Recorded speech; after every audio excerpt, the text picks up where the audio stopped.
I don't want to oversell this, but I just finished up playing 8 hours of Marvel Snap with a bunch of different top decks, and the deck I had the most success with was Bruce Banner High Evolutionary. This is the list, and it is a style of high evolutionary deck that I really enjoy. Way back in the day when you could actually play high evo decks, this was kind of my favorite version of the deck, which is sort of using high evo as a shell for cheap bodies, good discounts, and generally good interactive mid-range cards.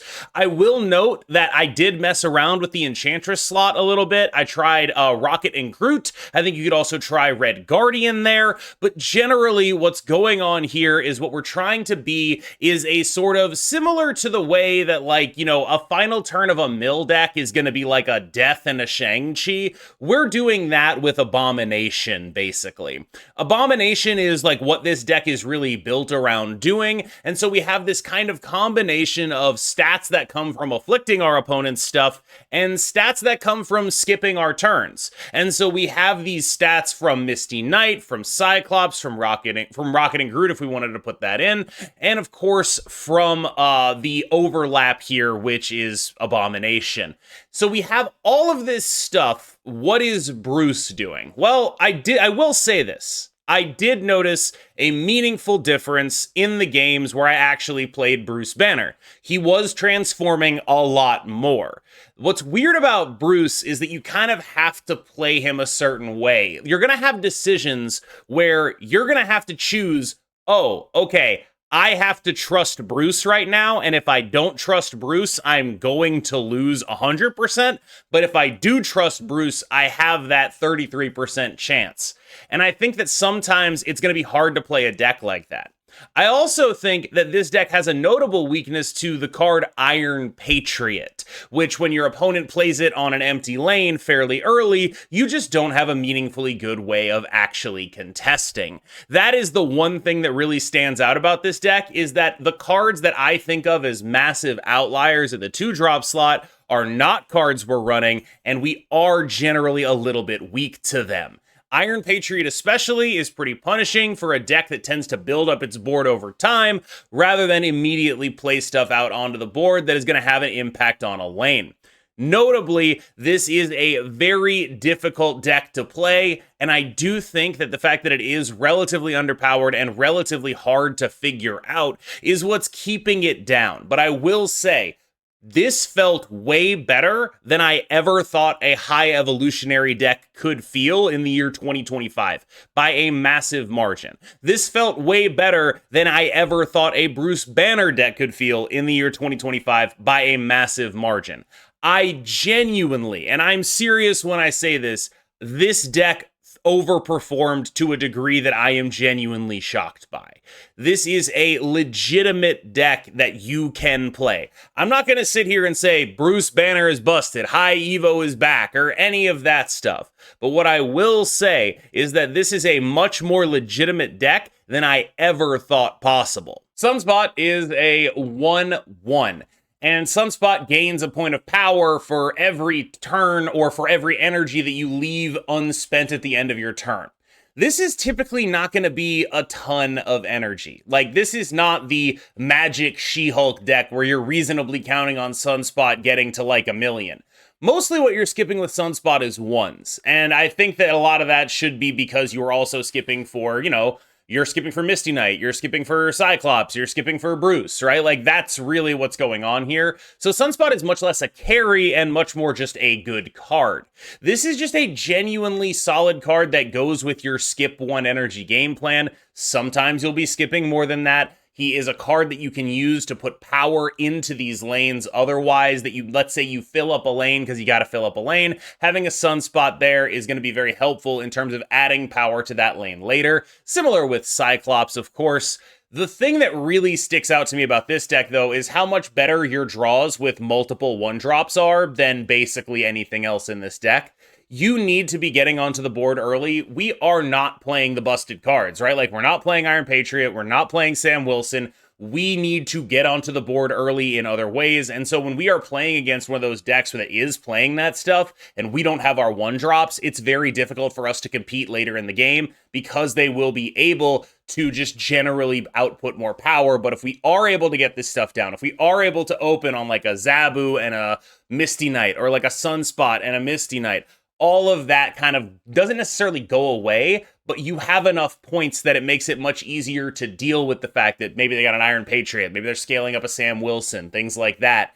You are going to be able to deal with that much more reasonably when you actually have your 1-drops. When you don't have your 1-drops is the real problem for this deck. Misty Knight, of course, at number 2 on our 1-drop scale. She's just consistently very, very solid. This is just a card that, again, is paying you off for skipping 1 energy. One of the lessons that I've learned is that it's not always that good to skip 1 energy to get 1 power. It's much better when you're skipping 1 energy to get 4 power. Let's say you have a Sunspot, a Misty Knight, and a Cyclops. That's 4 power for 1 energy. That is a much better ratio. You are much happier with that.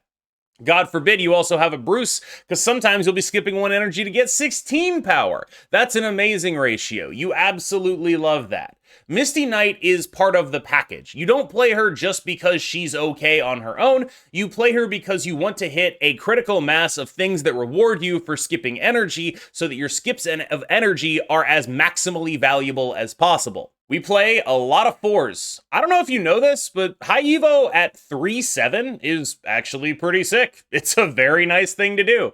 Getting that 1 energy discount is also nice because, as we often do, we tend to play off curve. We like to do 1-drop into 1-drop into 2-drop into 3-drop. And so getting that 3-drop being like a 3-7 instead of whatever else it is lets us get that additional energy skip. Like, we get that. The whole point of this deck is to be built around skipping energy. We want to be able to do that. We are built to maximally get reward from skipping the minimum amount of energy. And Zabu really helps us do that. In addition, I talked about the importance of 1s.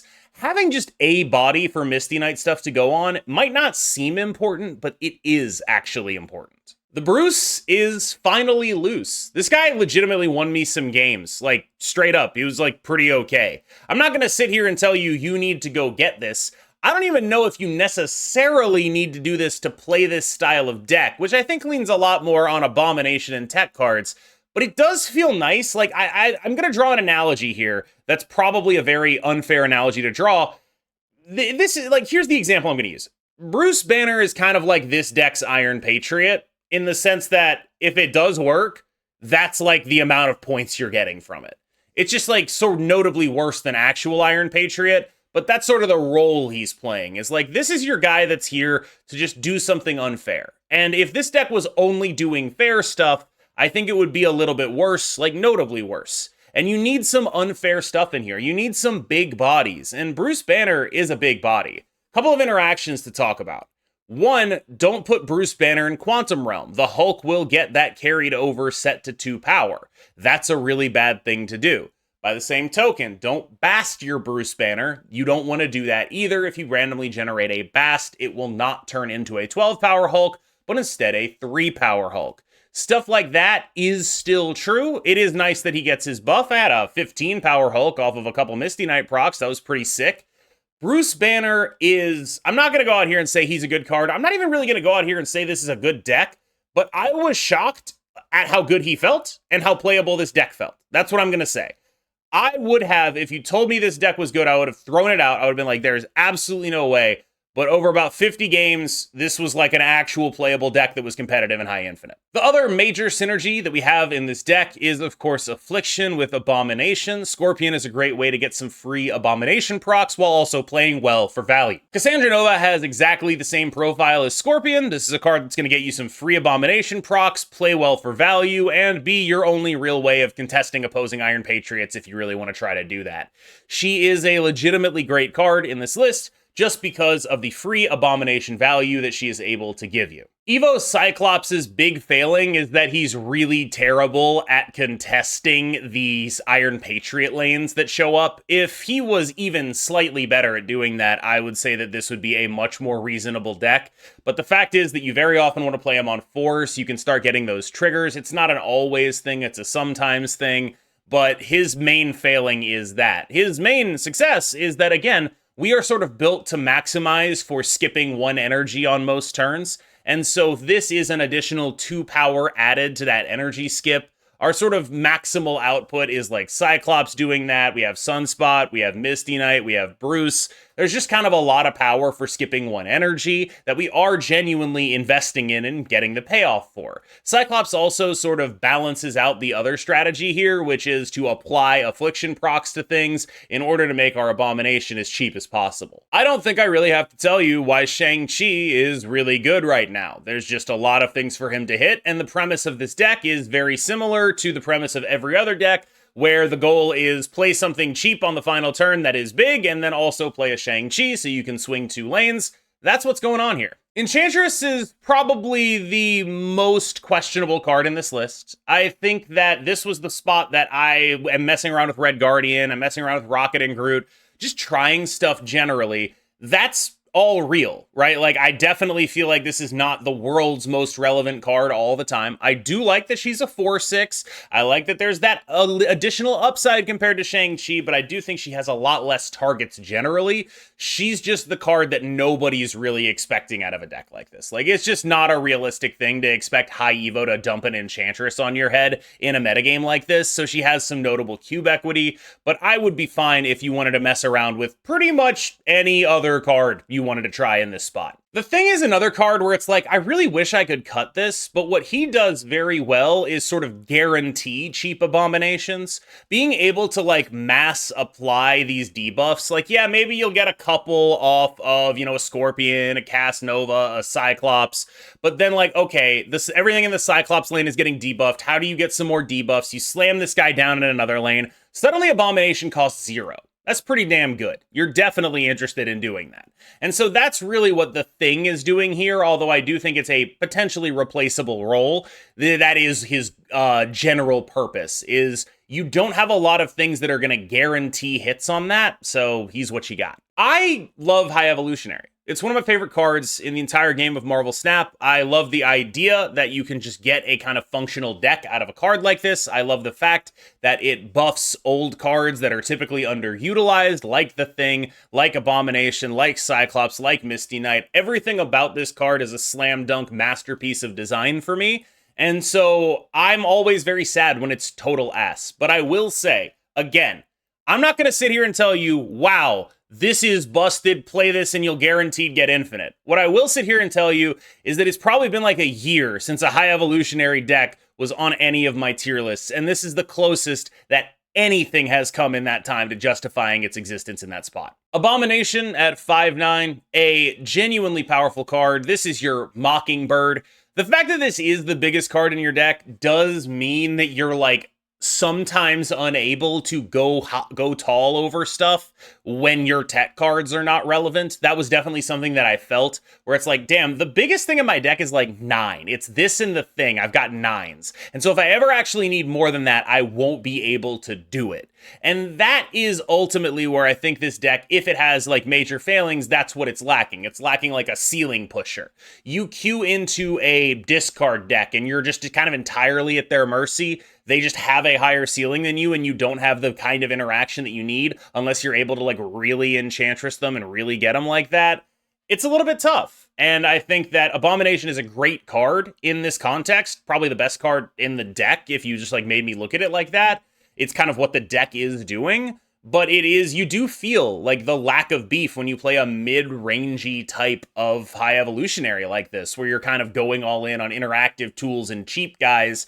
You do sacrifice some top end. All right, yo, thank you so much for watching that video. We're going to jump into some gameplay. I hope you enjoy it. As always, I have been KMBest. You have been phenomenal. I feel a little bit weird about making a video like this. Like, normally I'll make a video and I'll be like, this deck is busted and awesome, but I honestly feel how cool is it that you could play a deck like this? Like, every deck I make, like, there's a million comments about, like, I don't have any of the cards for this. And it's like, yeah, you might not have Bruce Banner, but, like, the point I'm trying to make with this one is, like, High Evolutionary is not ass. Like, a lot of the ways people play it, I think, are pretty bad. But at least this feels like a real deck. Like, this is, like, pretty close to, like, other decks that are playing the sort of Enchantress, Sabu, Shang-Chi package kind of deal. Like, it's not that far off what those decks are doing. This is not that far off the power level of the current metagame.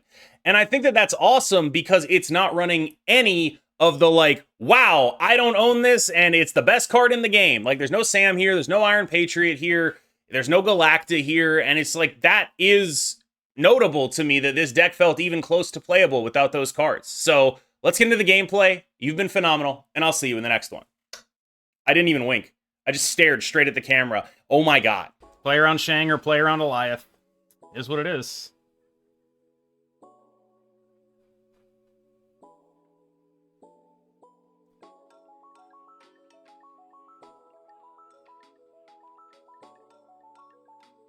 What if Laufey over the thing? Maybe.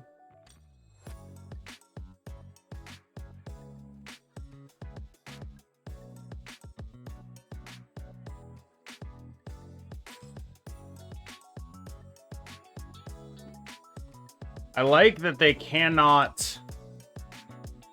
Oh, interesting.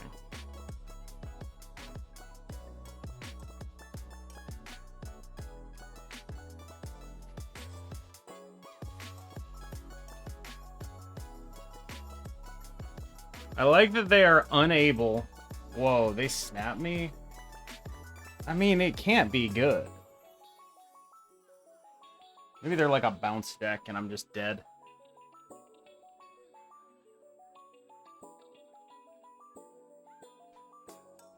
Okay, shit.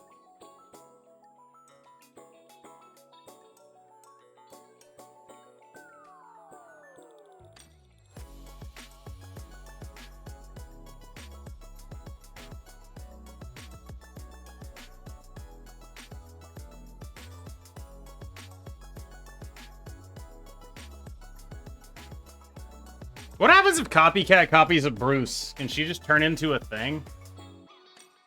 How's that work?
King of Dama, thank you for the tier 1.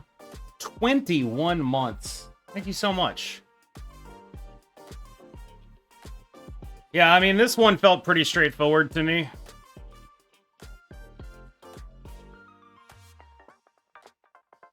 Ooh, we even get the Bruce transform? The Bruce is loose, dude. Look at the Bruce. Messing around. And this deck is a deck that is a mess around deck. Oh, it's Bruce in time, dude. It's actually so over.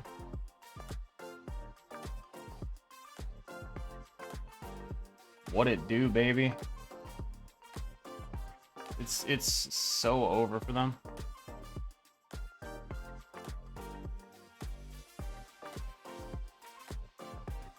It's never been more over for anyone than it is for them right now. They're getting bruised. They're getting bruised! Okay, I take it back. It's actually over for me.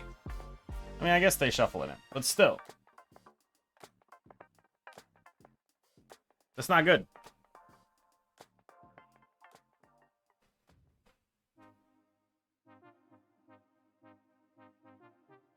Bruce!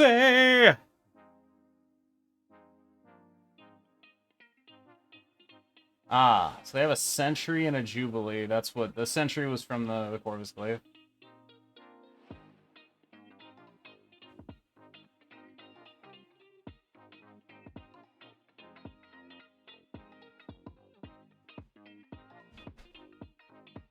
Surely, Bruce. Surely it's a Bruce angle. Oh, it's a Bruce angle! Let's go! Oh my god.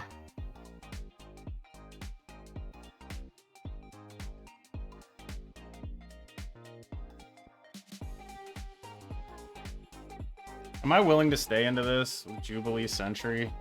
I don't know, maybe.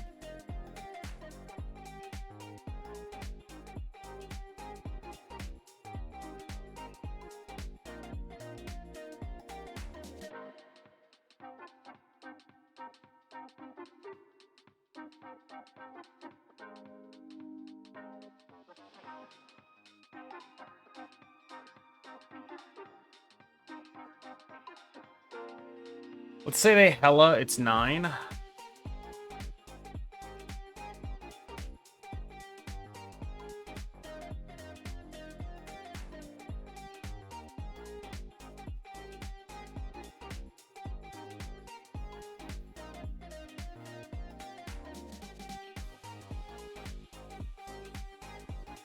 Oh fuck, they have a blade too. Oh, that's really bad.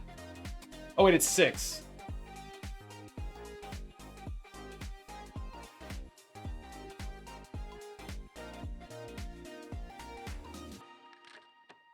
Okay, I'll take it. Sure.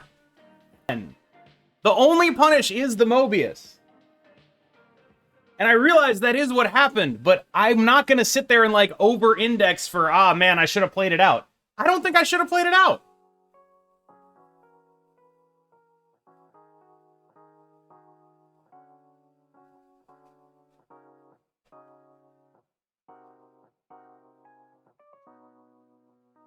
Also, we've now lost all of our SP with this deck. Maybe remove it from deck if you... Fuck off.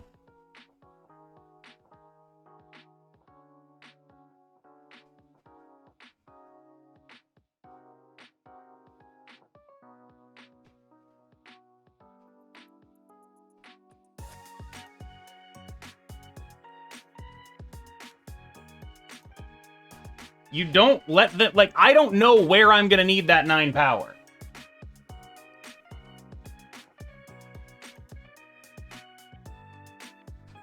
That's sort of the crucial thing here.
Surely Bruce will just win for us, right?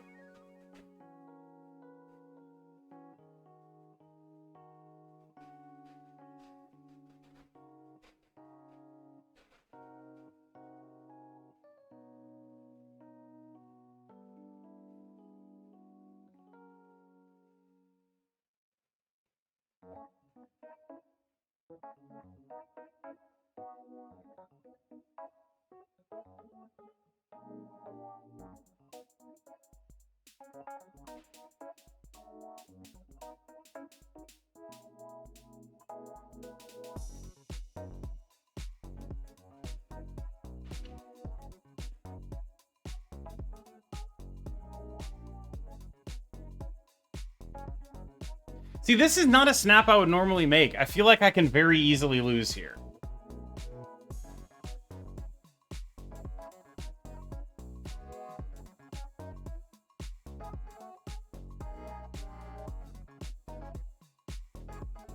But I figure at the very least, we get a cool-ass play.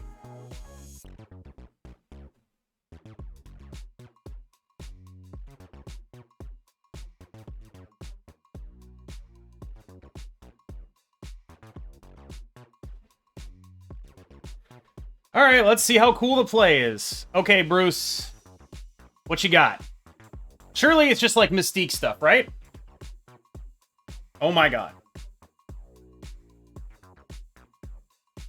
What the fuck?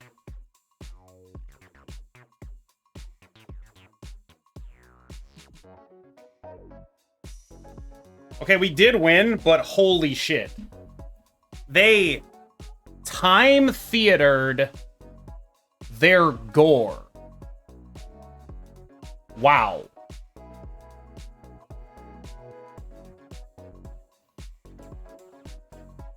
No, my Bruce. Bro. Missed the strong guy phase. Losing my Bruce is so bad.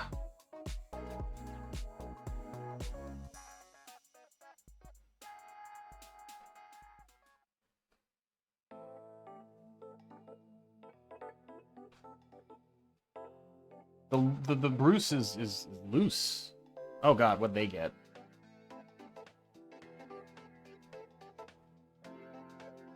Well, at least whatever they got didn't already have a Zabu buff.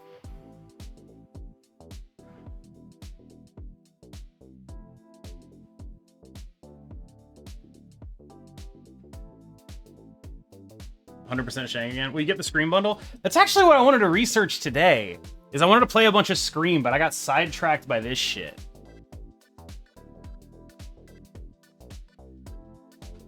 Oh my god.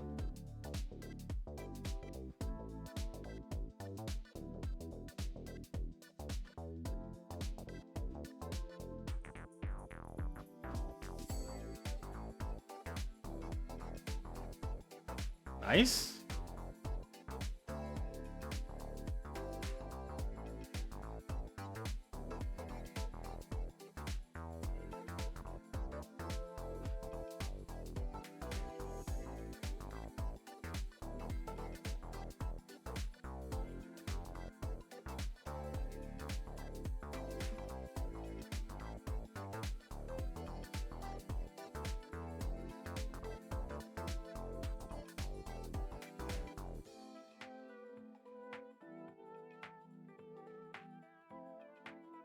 So, their options for card are Shang, Abomination, The Thing, and Rocket and Groot. Okay, I guess we know what it is.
Okay, I guess we're gonna keep playing the deck.